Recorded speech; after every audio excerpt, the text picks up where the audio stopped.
सितारों से आगे जहां और भी है। क्या आपने कभी वो लम्हा महसूस किया है जब ख्वाब आपको दुनिया बदलने पर मजबूर करते हैं? आइए मिलकर जानते हैं इस इंसान को जिसकी शायरी ने ख्वाब को हकीकत बनाया। एक अजीम शायर और फलसफी, हमारे रहनुमा।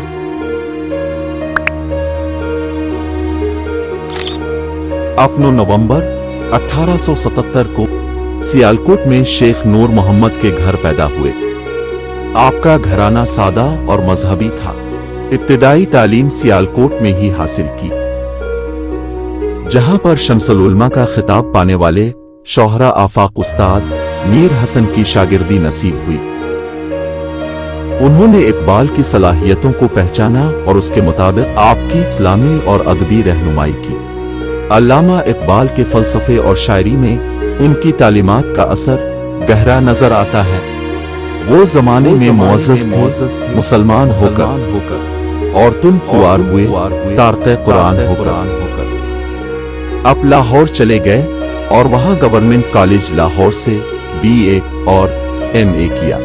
वहां पर आपने फलसफा, अंग्रेजी अदब और अरबी की तालीम हासिल की। यहाँ पर एक फाजिल और शफीक उस्ताद सर आर्नल्ड से मिले। उन्होंने इकबाल को मगरबी अदब और फलसफे से रूशनास करवाया। आपने इकबाल को आला तालीम के लिए बाहर जाने का मशवरा दिया। अल्लामा इकबाल ने लंदन में कैम्ब्रिज यूनिवर्सिटी से फलसफा और कानून की तालीम हासिल की। इसके बाद वो जर्मनी गए, जहां उन्होंने म्यूनिख यूनिवर्सिटी से फलसफे में PhD की डिग्री हासिल की। वो अपने दोनों पसंदीदा असातिज़ा के बहुत करीब थे और उनकी बहुत इज्जत करते थे। मकतबों में कहीं राना ये अफ़कार भी है सिखाने का नया अंदाज ज़माने के लिए। आपने मैट्रिक से ही शेर कहना शुरू कर दिए थे, लेकिन कभी उनको अहबाब को दुखा देते और कभी फाड़ के फेंक देते। उन्होंने सोचा कि ये वो शायरी नहीं है जो किसी पर असर डाल सके, इसलिए उन्होंने लिखना छोड़ दिया। सर आर्नल्ड ने इकबाल की हौसला अफजाई की कि तुम्हारे अल्फाज में ताकत है। इस पर इकबाल ने दोबारा लिखना शुरू किया। लाहौर में क़याम के दौरान आपने मुशायरों में और अदबी महाफिल में जाना शुरू कर दिया। एक मुशायरे में जब उन्होंने ये शेर पढ़ा, मोती समझ के शान करीमी ने चिन लिए, कतरे जो थे मेरे अर्क़े मुफ़ाल के। उसका मतलब ये था, अल्लाह के फजल ने उनकी छूटी कोशिशों को कीमती मोतियों में बदल दिया, जैसे पसीने के कतरे मोती बन गए। इस पर बड़े बड़े शोरा दाद दिए बगैर ना रह सके। इन मुशायरों में इकबाल की मुलाकात मशहूर शायर मिर्जा अरशद गोरगानी से हुई, जिन्होंने उनकी शायरी को निखारने और बेहतर बनाने में मदद की। जब आप एक जर्मन हसीना की जुल्फों के असीर हुए तो आपने इश्किया शायरी भी की। मैं इश्क की इंतहा चाहता हूँ, मेरी सादगी देख मैं क्या चाहता हूँ। उनकी परवरिश ने उन्हें यूरोप में भी इस्लाम से जोड़े रखा, बल्कि वहां वो अपने दीन के और भी करीब हो गए। यूरोप से वापसी के बाद इकबाल का बतौर शायर सफर बहुत तब्दील हुआ। उन्होंने फलसफा, रूहानियत और मुसलमानों के मुस्तकबिल को अपना मौजू बनाया। आप मुसलमानों की हालत तेजार से बहुत परेशान थे, इसलिए आपने नज़्म शकवा लिखी। अब वो अल्ताफ नहीं, हम पे इनायात नहीं। बात ये किया है कि पहली सी मुदारात नहीं। इस नज़्म में अल्लामा इकबाल ने मुसलमानों की हालत तेजार को बयान करते हुए कहा कि अल्लाह ताला मुसलमानों पर पहले जैसी करम नवाजी क्यों नहीं कर रहा, जिसकी वजह से कुछ लोगों ने अब पर काफिर होने के फतवे लगा दिए। जब अल्लामा इकबाल ने जवाब बेशकवा लिखी तो उन्होंने मुसलमानों के शकवों का जवाब देते हुए ये वाज़े किया कि अल्लाह की रहमतें इसी वक्त नाजिल होती जब मुसलमान अपने दीन को पहचाने कि मोहम्मद से वफा ने तो हम तेरे हैं। ये जहाँ चीज़ किया लो कलम तेरे हैं। अल्लामा इकबाल ने नौजवानों के हौसले बढ़ाने के लिए भी शायरी लिखी, जिसमें ख्वाब देखने और अपनी सलाहियतों पर यकीन करने की तरगीब दी गई। तो शाहीन है, परवाज़ है काम तेरा, तेरे सामने आसमां और भी है। अल्लामा इकबाल ने बच्चों के लिए बहुत खूबसूरत नज़में भी लिखी, जिनका मकसद उन्हें अच्छे अखलाक देना और अच्छे मुस्तकबिल का यकीन दिलाना था। लब पे आती है दुआ बन के तमन्ना मेरी, जिंदगी शमा की सूरत हो खुदाया मेरी। आपने उर्दू और फारसी दोनों ज़बानों में शायरी की, जिसने मुस्लिम दुनिया में लोगों को मुतासिर किया। इनकी शायरी खुदशनासी, रूहानी तरक्की और इत्तेहाद का पैगाम देती है। इसी वजह से उनको शायरी मशरिक कहा जाता है। इनकी मशहूर शायरी की तसानीफ में असरार खुदी, पैगाम में मशरिक, बानगे दरा और ज़र्बे कलीम वगैरह शामिल हैं, जो आज भी लोगों के दिलों में जिंदा है।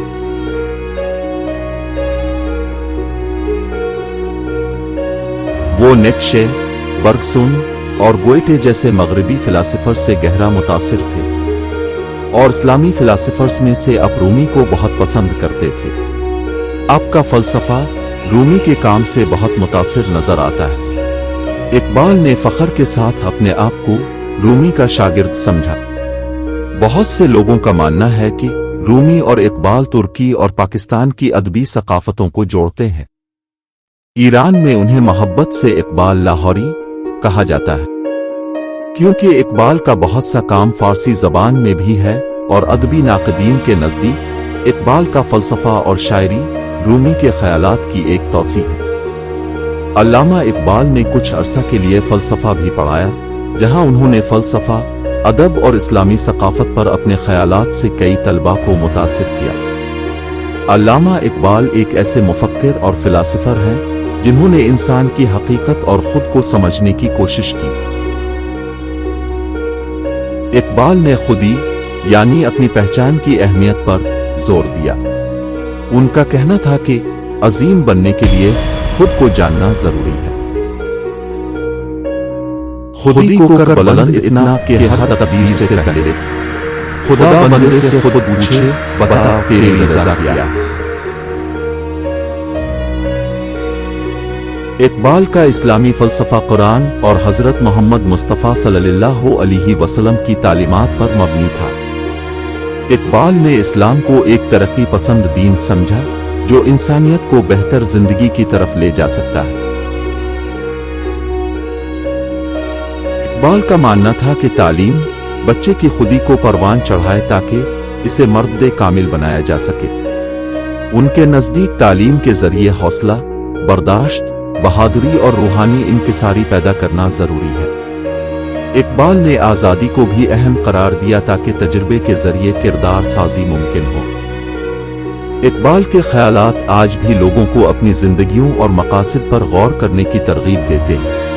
मोहम्मद इकबाल को उनके इल्म और दानिश की वजह से हकीमुल उम्मत के नाम से जाना जाता है, जिसका मतलब है उम्मत का दाना शख्स। अल्लामा इकबाल सिर्फ शायर और फ़लसफ़ी ही नहीं थे, बल्कि एक अमली रहनुमा भी थे, जिन्होंने सियासत में भरपूर हिस्सा लिया और मुसलमानों की रहनुमाई अपनी ताकतवर शायरी और बसीरत अफरोज़ ख़यालात के ज़रिए की। एक ऐसे वक्त में जब बरतानवी हुकूमत के ज़ेरे असर भारतीय मुसलमान थे, इकबाल ने महसूस किया कि मुसलमानों को अपनी मुनफरिद शनाख्त को अपनाना और मुश्तरका मुस्तक़बिल के लिए मुत्तहिद होना चाहिए। इकबाल वो पहले सियासतदान थे जिन्होंने दो कौमी नजरिया पेश किया। उनकी सबसे नुमायां सियासी खिदमात 1930 में उनके मशहूर अलाहाबाद खिताब के दौरान सामने आए, जहां उन्होंने मुसलमानों के लिए एक अलग वतन का तसव्वुर पेश किया।